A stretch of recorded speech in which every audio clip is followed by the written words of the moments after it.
Jadi ketika suatu produk sudah mendapatkan tanda SNI, ini belum cukup nih.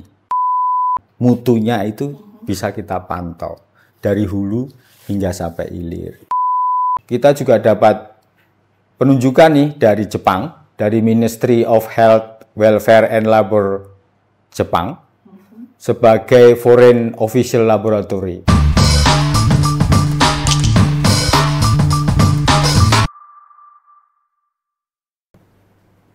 Assalamualaikum warahmatullahi wabarakatuh. Hai halo kawan mutu. Selamat datang di YouTube channel Ditstandalitu Kemendak di episode perdana podcast BBM, Bincang-Bincang Mutu. Senang sekali rasanya saya Irma sebagai host bisa berjumpa dengan kawan mutu untuk mengupas, menelusuri berbagai topik terkait dengan mutu produk. Karena apa? Karena kualitas jadi prioritas kami. Kualitas jadi prioritas. Seperti pepatah mengatakan, tak kenal maka tak sayang. Kali ini di episode perdana ini kita akan mengulik lebih dalam tentang Direktorat Standarisasi dan Pengendalian Mutu atau yang disingkat dengan Ditstandalitu. Salah satu unit kerja di bawah Direktorat Jenderal Perlindungan Konsumen dan Tertib Niaga. Dan pada hari ini di episode perdana telah hadir tamu spesial kita, Direktur Standarisasi dan Pengendalian Mutu, Bapak Mateus Hendro Purnomo. Selamat datang di podcast kita kali ini. Apa kabar Bapak, sehat? Sehat, baik. Terima kasih Mbak Irma. Baik, terima kasih Pak. Jadi kita di episode perdana ini ingin berbincang nih Pak tentang mutu, standar, dan standarisasi, khususnya tentang juga keberadaan tadi Ditstandalitu. Namun sebelum kita berbincang lebih jauh, Pak, kita ingin menyimak nih Pak, opini masyarakat seberapa paham tentang standar dan mutu produk itu sendiri. Mari Pak, kita simak video yang satu ini. Standar nasional Indonesia. Standar nasional Indonesia. Standar itu sebuah patokan. Kalau dalam konteks ini, konteks negara dapat menetapkan suatu ketentuan bagi produk-produknya agar sesuai maunya negara ekspor dan juga untuk menjamin keselamatan konsumennya. Standarisasi kurang. Gimana mereka bakal bikin standar dari sebuah produk. Standarisasi itu sebuah proses untuk menyusun atau menetapkan standar atau patokan yang digunakan untuk produk, barang, dan jasa. Standarisasi itu lebih ke penyamaan secara general agar semuanya mengikuti suatu rubrik gitu. Setuju sih, biar semua warga yang memakai itu bisa terjamin mutunya. Pandangan saya itu merupakan suatu standar minimal ya untuk bermutu sama berkualitas, karena udah pasti orang mencari suatu produk itu pasti yang berkualitas dan pasti ada mutunya. Kualitas itu kayak ya bagus atau buruknya gitu. Penting. Beli produk kan harus cari yang berkualitas juga supaya produk itu bagus gitu. Penting untuk menjamin kepuasan konsumen biar konsumennya nggak kecewa dengan produknya. Kantornya tahu sih. Kurang tahu. Waktu dulu mah belum tahu. Pas udah masuk magang baru tahu gitu. Sebelumnya iya kurang tahu. Gue mau nanya, Ibu tahu nggak tentang standar? Apa itu standar? Standar motor. Itu dia Pak, video yang sudah kita simak bersama. Kalau melihat tadi Pak, tanggapan dari masyarakat, ada yang di kalangan pelajar, kemudian ada karyawan, mahasiswi, bahkan ada dari ibu rumah tangga, sangat variatif sekali ya Pak, opini mereka tentang standar dan mutu produk. Bahkan ada yang sudah tahu juga tentang standar itu, ada yang belum tahu. Nah, menurut Bapak, sebenarnya standar dan standarisasi ini apakah dua hal yang berbeda atau seperti apa Pak? Ketika bicara standar dan standarisasi tentunya berbeda. Kalau kita bicara terkait dengan standar itu adalah tentunya sesuatu yang baku. sesuatu yang baku yang sudah disepakati bersama dengan pihak-pihak terkait. Tentunya kalau kita bicara hari ini terkait dengan Direktorat Standarisasi dan Pengendalian Mutu, tentunya kita bicara standar yang merupakan suatu persyaratan teknis yang sudah disepakati dengan semua pihak. Tentunya di dalamnya ada pemerintah dengan dengan stakeholder terkait, apakah itu asosiasi ataupun pelaku usaha, ataupun kita memakai standar keputusan internasional yang tentunya di dalamnya memperhatikan terkait K3L, keselamatan, kemudian keamanan, kesehatan, dan lingkungan hidup. Dengan pula mempertimbangkan dengan perkembangan teknologi, kemudian perkembangan ilmu pengetahuan, dan melihat perkembangan di masa kini ataupun masa depan yang tentunya membawa manfaat yang lebih besar bagi kita semua. Saya pikir itu kalau standar ya. Kemudian kalau standarisasi itu, kalau kita bicara SASI tentunya adalah suatu proses.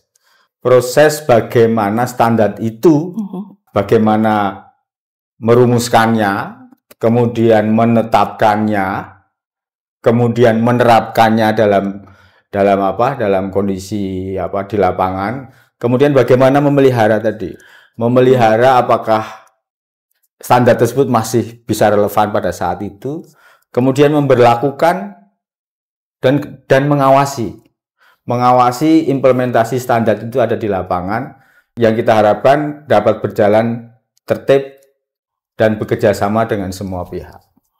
Baik Pak, jadi dari penjelasan Bapak tadi, standar itu adalah sesuatu yang diberlakukan, kemudian standarisasi itu adalah tahapan dari keseluruhan untuk merumuskan, nanti ada perumusan standar, salah satunya yang tadi Bapak sebutkan ya. Kemudian Pak, kalau terkait dengan mutu produk, karena di masyarakat ini kita mungkin lebih sering menyebutnya ada kualitas mutu atau kualitas produk. Nah, ini definisi dari mutu atau kualitas itu sendiri seperti apa, Pak? Kalau kita bicara mutu produk, tentunya kita bicara dulu dari mutu ya. Mutu atau yang masyarakat lebih paham dengan kata kualitas. Kalau kita bicara kualitas itu bagaimana sifat atau ciri khas yang melekat gitu di dalam suatu produk, apakah itu produk barang maupun jasa, yang menunjukkan tingkat kesempurnaan dia. Itu bagaimana, kemudian manfaatnya, kesesuaian dia dengan standar yang dia acu, sehingga kualitas produk itu sesuai dengan standar yang ada, yang bisa menunjukkan kebutuhan terhadap produk itu yang telah ditentukan. Saya butuh ini gitu. Jadi supaya masyarakat itu bisa memahami, oh kalau gelas keramik ini sesuai standar yang ada gitu. Jadi ketika sesuai dengan standar, mestinya mutunya yang sudah ditentukan dapat comply dengan standar itu. Kemudian ketika kita bicara produk, mutu produk, kalau produk tadi sudah saya sampaikan, produk itu ada barang atau jasa. Jadi kalau mutu produk itu adalah kemampuan suatu produk, apakah itu barang atau jasa, untuk menunjukkan fungsinya. Di dalamnya ada daya tahan, kemudian ada keandalannya, ketepatannya, pengoperasiannya yang mudah, dan perbaikan atau maintenance, serta dapat menunjukkan atribut nilainya yang lain. Jadi saya pikir itu mutu produk memperlihatkan kemampuan barang ataupun jasa yang sesuai dengan standar yang ada. Nah kalau begitu Pak, kaitan tadi yang sudah Bapak jelaskan, apakah ada layanan khusus nih Pak pada saat ada suatu produk diperjualbelikan, dari Ditendal itu punya layanan khusus terkait dengan bahwa kita bisa tahu nih produk ini tuh mendukung bahwa kita memilih produk yang bermutu atau berkualitas begitu Pak? Jadi kalau Mbak Irma, kita bicara barang bermutu tentunya tidak terlepas dari SNI, Standar Nasional Indonesia. Kita sudah punya SNI. Tentunya ketika kita mau bicara apakah barang itu bermutu, ya belilah barang yang ber-SNI. Proses mendapatkan tanda SNI ini tentunya ada membutuhkan, tadi standar sudah punya kita. Kemudian bagaimana mengimplementasikan standar, itu harus ada proses yang namanya sertifikasi barang tersebut. Apakah barang ataupun jasa tadi ya, produk. Ada sertifikasi. Betul. Kalau produknya barang berarti bisa kita pegang, istilahnya lebih mudah begitu. Ketika jasa tadi bisa dirasakan. Kedua produk ini tentunya harus comply dengan SNI yang ada. Bagaimana supaya comply? Tentunya ada proses. Dibutuhkan lembaga. Lembaga penilai kesesuaian yang lebih umum dibilang LPK. Di dalamnya ada lembaga sertifikasi produk, kemudian ada lembaga pengujian. Kemudian setelah proses itu selesai, comply atau tidak, ketika comply tentunya barang itu dapat diberi tanda SNI. Artinya barang itu sudah sesuai dengan standar yang ada. Tapi proses selanjutnya tadi, kalau tadi ditanya, ketika dalam proses mutu tadi terhadap barang maupun jasa, kalau di standar itu memberikan pelayanan 3 itu ada. Mulai dari sertifikasi, kita punya balai sertifikasi, di dalamnya terkait sertifikasi produk dan personilnya. Kemudian dalam mensertifikasi ada proses pengujian, kita juga punya balai pengujian. Di samping balai pengujian, kita pun juga punya balai kalibrasi. Dalam balai kalibrasi, balai ini mengkalibrasi alat-alat ukur yang mendukung dalam proses produksi di industri. Jadi itu dari sisi pelayanan teknis ya. Satu lagi ada pelaksanaan yang terkait dengan perizinan. Setelah tadi barang yang sudah ber-SNI tadi, kita sudah ngelihat, barang ini ber-SNI nih. Nah, tinggal izin edarnya. Izin edarnya. Di tempat kami, Direktorat Standarisasi dan Pengendalian Mutu, ada pelayanan perizinan. Salah satunya adalah NPB tadi. NPB adalah nomor registrasi yang harus dimiliki barang yang sudah ber-SNI, artinya dia harus comply dengan SNI yang diwajibkan. Setelah diregistrasi baru bisa diedarkan. Itu berlaku untuk produksi dalam negeri maupun barang-barang yang diimpor yang mau diedarkan di Indonesia. Itu yang terkait NPB. Kemudian tadi yang LPK yang bekerja di dalamnya. Tadi ada LPK LS Pro, lembaga sertifikasi produk. Tadi kita membina teman-teman di LPK itu. Kita memantau kinerja mereka. Sebagai proses bagaimana menunjukkan tanggung jawab teman-teman LPK untuk menjamin ketertelusuran dari mutu itu. Kemudian LPK harus bertanggung jawab terhadap konsistensi para pelaku usaha yang memproduksi barang-barang yang ber-SNI tadi, supaya tetap konsisten terhadap produknya, konsisten dengan SNI yang diadopnya, yang diimplementasikannya.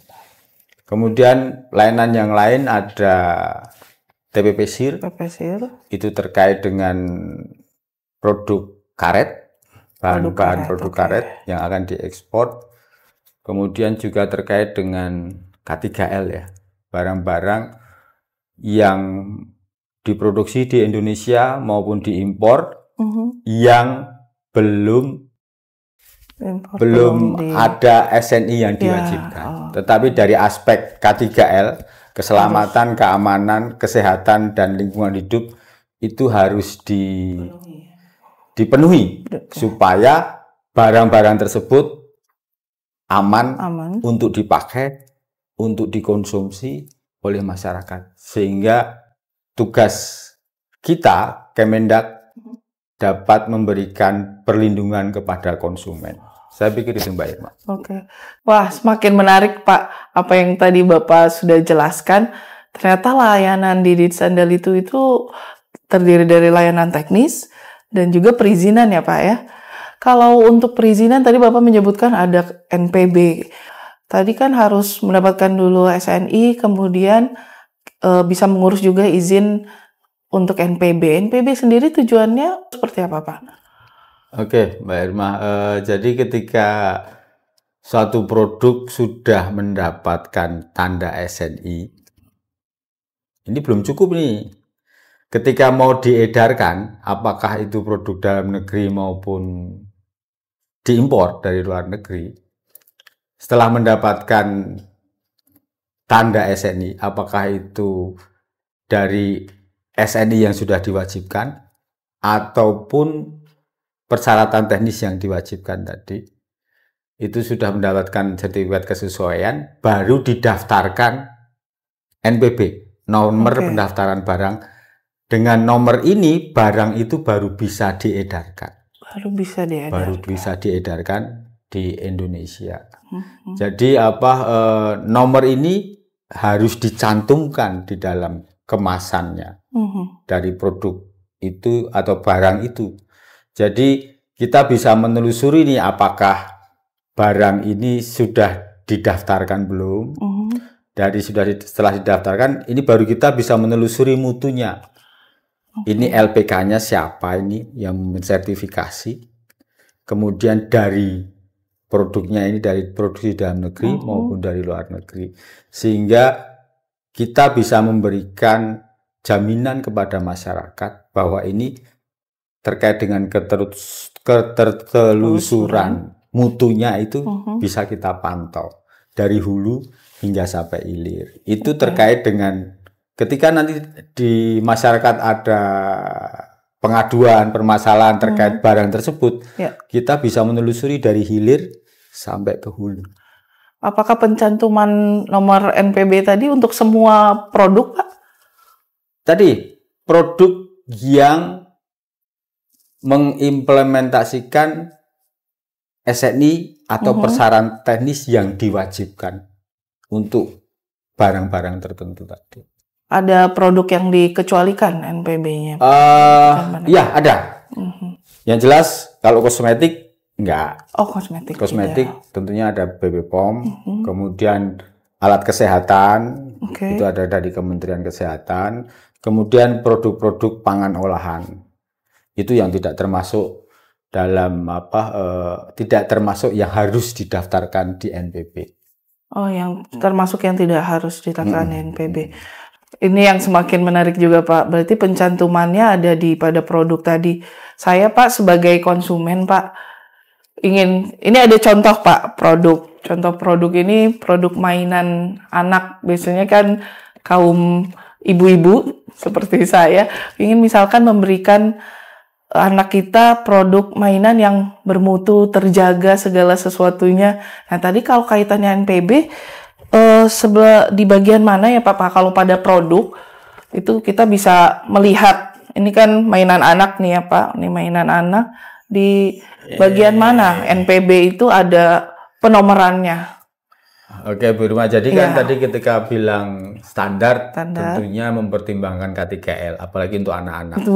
Jadi kita bisa memberikan jaminan bahwa terkait dengan keselamatan, kemudian apakah itu aman untuk anak-anak, apakah menyangkut kesehatan anak-anak dan lingkungan hidup. Tentunya kalau ini produk plastik, tentunya ada bahan polimernya, apakah itu aman semuanya buat anak-anak. Anak-anak kadang-kadang bisa digigit. Itu yang kalau ada kandungan-kandungan kimia yang berbahaya tentunya tidak akan lolos. Tapi ketika mainan ini sudah ada SNI wajib, ya harus diproses seperti itu. Ketika ini sudah mendapatkan tanda SNI, berarti sudah comply dengan SNI yang ada, yang diwajibkan.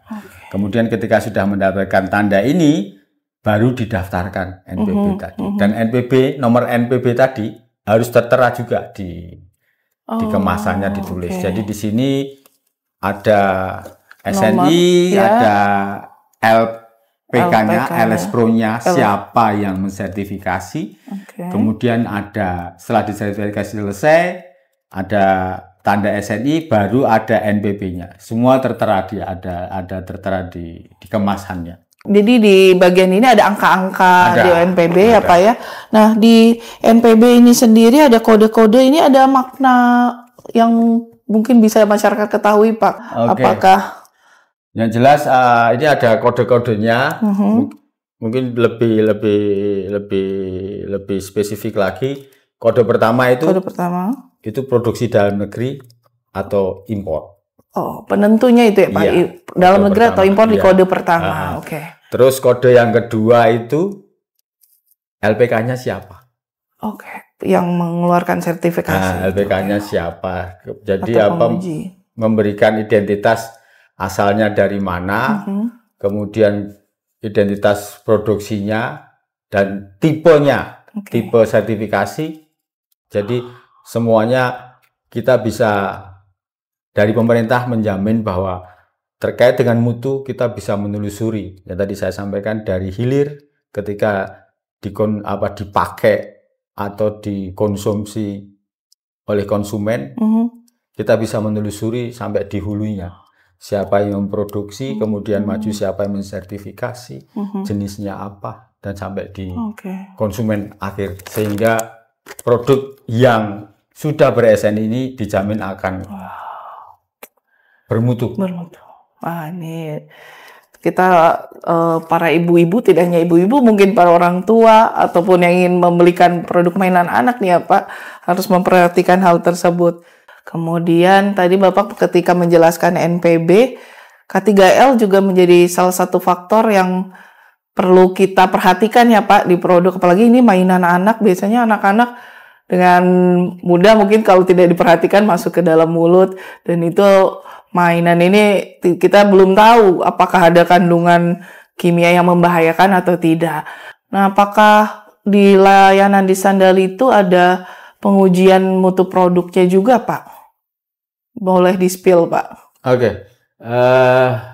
Jadi tadi mungkin sudah saya sampaikan di depan bahwa kita di Sandal itu punya 2 pelayanan, perizinan dan non perizinan yang tadi saya sebut pelayanan teknis tadi. Jadi di layanan teknis tadi yang non perizinan itu kita punya 3 balai. Kalau tadi Mbak Irma tanya terkait pengujiannya, kita punya balai pengujian mutu barang. Balai pengujian mutu barang ini sudah terakreditasi mengimplementasikan SNI ISO 17025 tahun 2017, yang mana artinya kita punya kompetensi untuk melakukan pengujian. Dan hari ini Balai Pengujian Mutu Barang itu punya ruang lingkup sekitar 400 produk yang di dalamnya, kalau dari produk itu kita pecah terkait pengujian kandungan apapun itu mempunyai kemampuan sampai menguji 3000 parameter uji. Jadi kalau tadi mainan anak ya kandungan-kandungan yang di dalamnya kita uji, apakah itu memenuhi SNI mainan yang diwajibkan tadi. Setelah pengujian selesai ya akan diproses selanjutnya untuk sebagai dasar sertifikasi mainan anak tadi. Kemudian di samping tadi kalau mainan anak tadi saya sebutin, PMB juga mampu melakukan pengujian produk elektronik dan produk listrik yang secara khusus terkait dengan peralatan listrik rumah tangga. Seperti setrika, kemudian kipas angin, lampu swabalas yang mungkin sekarang kita sebut lampu-lampu LED itu. Kemudian ya dapat menguji peralatan-peralatan listrik lainnya. Di samping listrik ada juga ban. Ban itu kalau ban luar itu untuk kendaraan-kendaraan besar seperti bus dan truk. Kemudian untuk yang sepeda motor itu ban dalamnya. Kemudian tadi mainan anak kita juga punya kemampuan itu. Kemudian korek api, semen, dan produk karet alam. Itu kita mampu melakukan pengujian secara teknis di Balai Pengujian Mutu Barang di Ciracas. Selain tadi pengakuan kompetensi dari KAN melalui akreditasi 17025, BPMB juga mendapat penunjukan dari Kemenprin melalui keputusan Menteri Perindustrian nomor 4057 tahun 2023 menunjuk Balai Pengujian Mutu Barang sebagai lab uji dalam rangka penilaian kesesuaian SNI produk industri. Jadi kita diperbolehkan untuk melakukan sertifikasi pengujian dalam rangka tadi SNI wajib untuk produk-produk tertentu.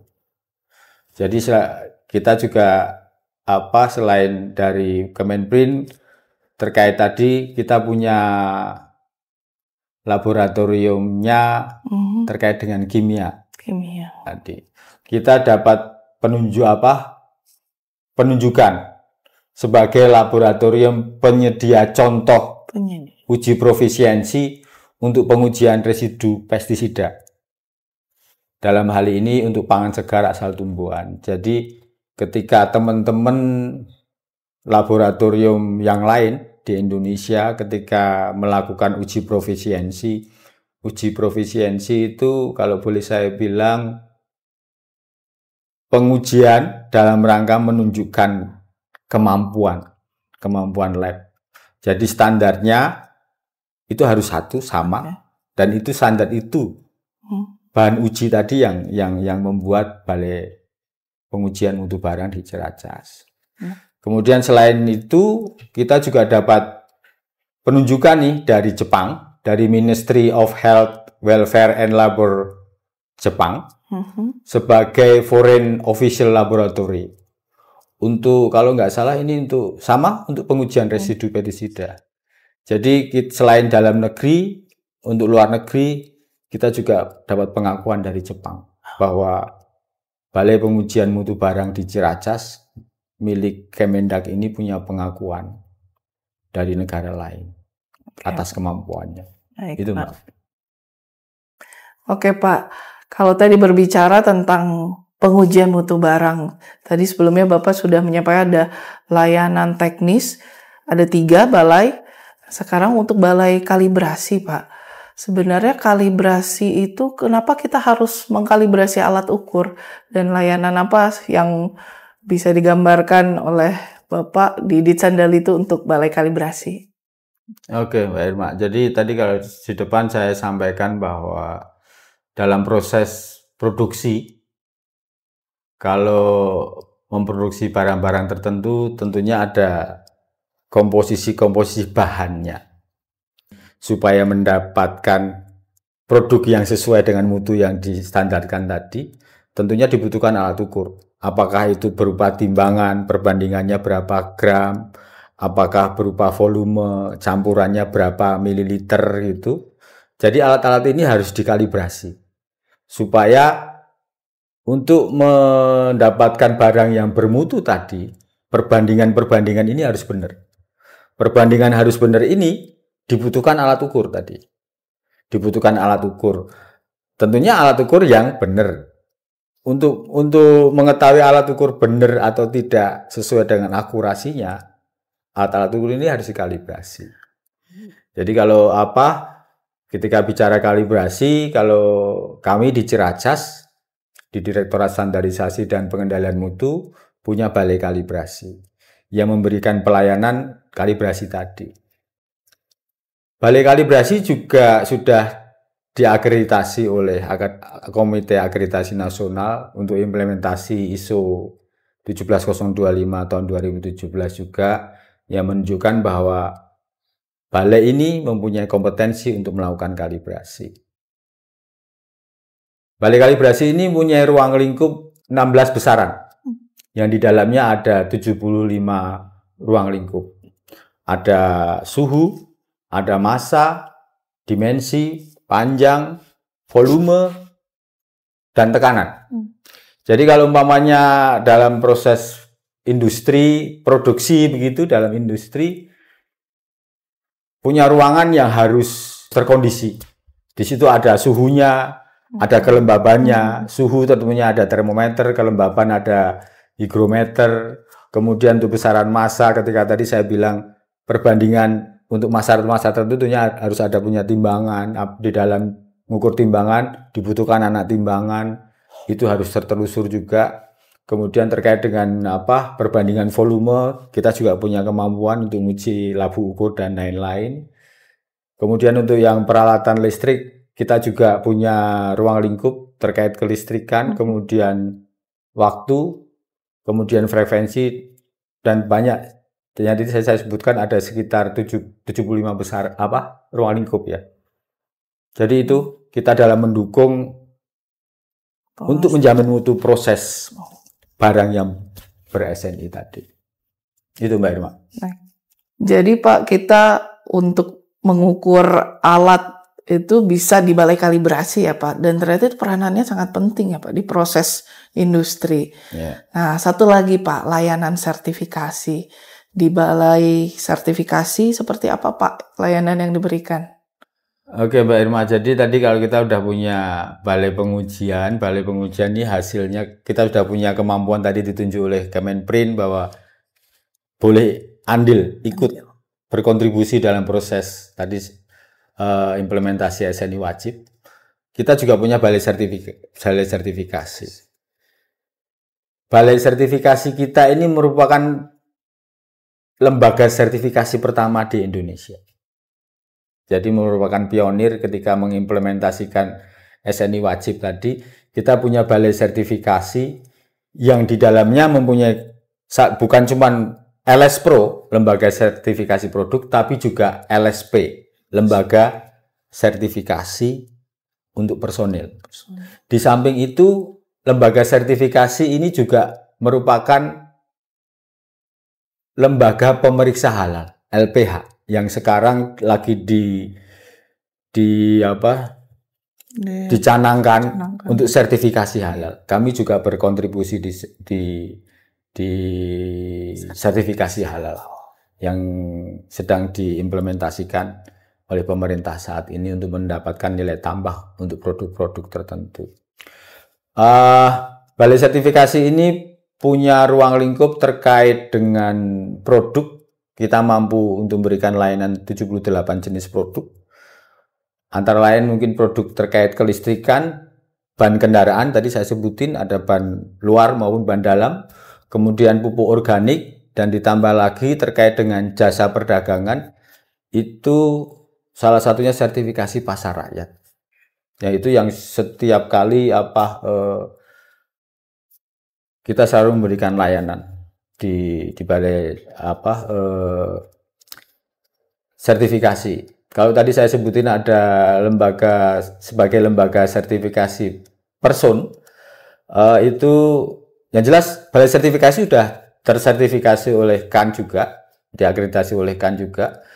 Di dalamnya kita bisa melayani sertifikasi personil petugas pengambil contoh yang kita sebut PPC. Jadi ketika proses pengambilan contoh di lapangan dalam implementasi tadi SNI wajib untuk produk tertentu, itu personil pengambil contohnya itu harus tersertifikasi.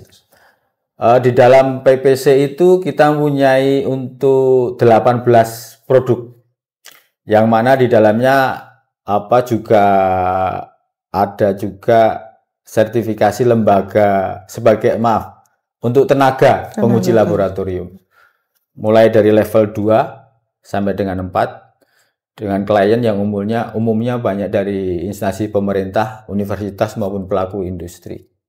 Jadi layanan yang diberikan oleh standar itu tentunya kami berupaya untuk memberikan manfaat bagi pelaku usaha, yang mana di ujungnya kita bisa memberikan kualitas produk, apakah itu barang maupun jasa, yang sesuai dengan standar-standar tertentu. Tentunya standar nasional Indonesia, sehingga dapat memberikan kontribusi yang dalam menjaga mutu ataupun kualitas produk Indonesia yang beredar di dalam negeri. Itu Mbak Ima. Luar biasa sekali Pak penjelasannya pada podcast kali ini. Kami mendapat banyak pencerahan Pak terkait tadi standar, kemudian mutu produk, dan tentu saja yang terkait dengan layanan-layanan di standar itu. Boleh dikatakan di standar itu ini menjadi one stop solution ya Pak untuk layanan pemerintah terkait untuk standar dan mutu produk tadi. Baik Bapak, kami jadi memahami nih bagaimana di standar itu berperan di masyarakat melalui pelayanan yang diberikan. Terima kasih banyak Bapak Direktur sudah berkenan hadir. Semoga selalu sehat, sukses, dan tentu saja di standar itu semakin maju ya Pak. Baik, kawan mutu sekalian, terima kasih sudah menyimak podcast di episode perdana. Sampai jumpa lagi di podcast BBM selanjutnya. Salam, kualitas jadi prioritas.